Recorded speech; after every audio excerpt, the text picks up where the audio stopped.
Найти свое место в жизни. Для участников республиканской ярмарки педагогических вакансий этот тезис обрел вполне определенные географические очертания. Мероприятие собрало 120 работодателей из 28 муниципальных районов и городских округов, которые привезли на профессиональную ярмарку сотни вакансий. Выбрав одну из них, будущие педагоги смогут обрести не только новую работу, но и новое место жительства. Год-два раза проводим обычно ярмарку. Это традиционно февраль и август-сентябрь. На следующий учебный год у нас будут открыты где-то 1000 вакантных должностей.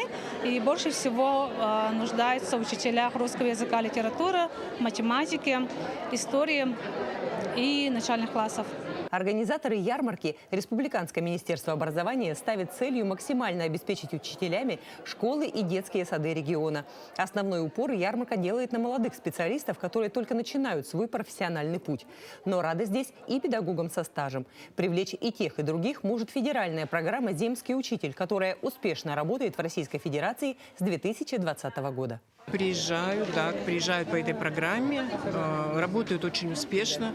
Вот у нас буквально в прошлом году получили сертификат «Молодая семья» в маленьком поселке Ючугей. Но они остались дальше работать.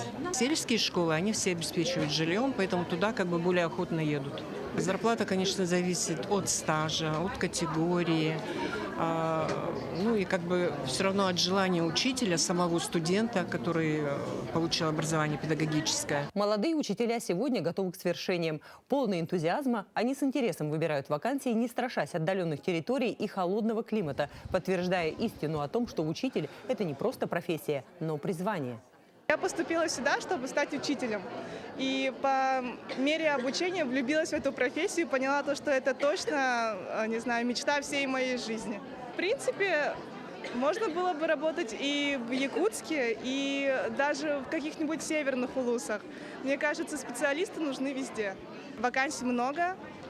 Очень удобно то, что они все в одном месте. И, в принципе, найти трудоустройство очень легко благодаря этой ярмарке.